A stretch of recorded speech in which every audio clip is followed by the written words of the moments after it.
Welcome to The Explainer. Today, we're digging into the intense corporate rivalry that, kind of behind the scenes, shaped the AI tools you and I are using right now. This is a story of huge ambitions, a ton of paranoia, and a race for power, and it's all based on a really deep analysis of Parmi Olsen's book, Supremacy. Okay, let's just dive right in with the core argument from the book. And this quote, man, it just gets right to the heart of it. Was the whole noble mission to save the world with AI just a really clever cover for a ruthless strategy to, well, rule the world? So that brings us to what the source calls the charade of altruism. The argument is pretty blunt. That foundational promise of building AI safely and for the good of everyone, yeah, that was pretty much the first thing to go out the window the second market dominance became the real prize. So what was the engine that drove this race to the bottom? Well, it all boils down to this key idea. And what's wild is that it's borrowed from international politics. It's called the security dilemma. Now, what's so fascinating here is how this whole thing creates a vicious cycle that starts from what seem like good intentions.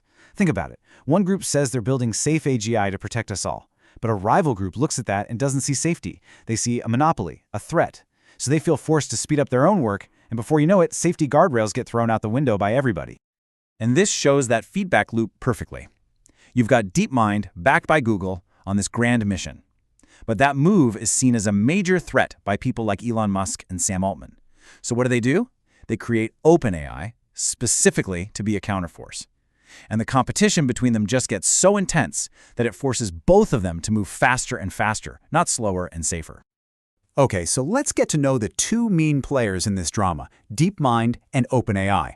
Because how they started, their different philosophies, their whole corporate DNA, really set them on an unavoidable collision course.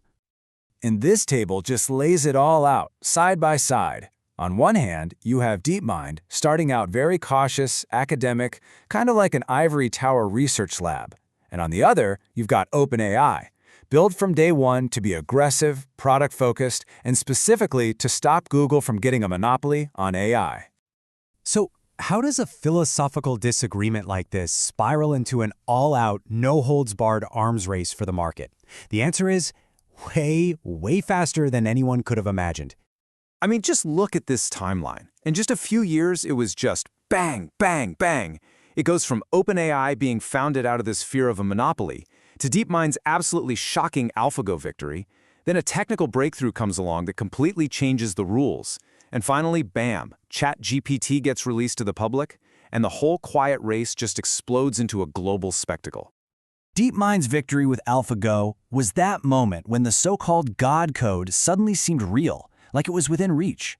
This wasn't just about winning a board game. It was a terrifying proof of concept that lit a fire under their rivals, who now feared Google held the keys to solving intelligence itself. And then this happened. A massive technical innovation called the transformer completely changed the battlefield. You don't need to know all the nuts and bolts, but here's what's crucial. It was a new way to build AI that allowed models to be scaled up to sizes nobody thought possible. And suddenly, the most important thing wasn't just a clever algorithm, but raw computing power and just unimaginable amounts of data. And just like that, the entire game changed. The new mantra in Silicon Valley basically became, scale is all you need. The race wasn't about scientific elegance anymore, it was about brute force. It was about who had the most data and the most computing power to throw at the problem. And this is where things get really twisted. The very idea of AI safety got weaponized. It became a marketing tool. The argument, believe it or not, was to protect the world from dangerous AI, we have to be the ones to build it first. And that narrative helped raise billions of dollars and ultimately turn these idealistic founders into pawns in a much bigger proxy war between Microsoft and Google. So, where does all this leave us? What's the real-world cost of this race for supremacy? Well, according to the source, it's pretty grim. It's the end result of every single decision that we've just walked through. This right here, this is basically the final report card. That whole crazy drama at OpenAI, with Sam Altman getting fired and then rehired, that was pretty much the nail in the coffin for any real safety-first governance. The original nonprofit ideals crushed by the need to ship products and hit those quarterly earnings targets. So what's the result of this corporate war? The future of something as huge as human-level intelligence is now in the hands of a handful of unelected tech leaders in California. That's the concentration of power we are now dealing with. And honestly, this final quote from the analysis just says it all. The ambition was off the charts. They were trying to build an artificial god that could solve all of humanity's problems. But in the mad dash to beat the competition and win the market, they just ended up building products. Which leaves us, you and me, with a really big, kind of scary question. It's not just for Silicon Valley, it's for all of us. As this technology gets more and more powerful, who gets to decide its future? Who gets to build God?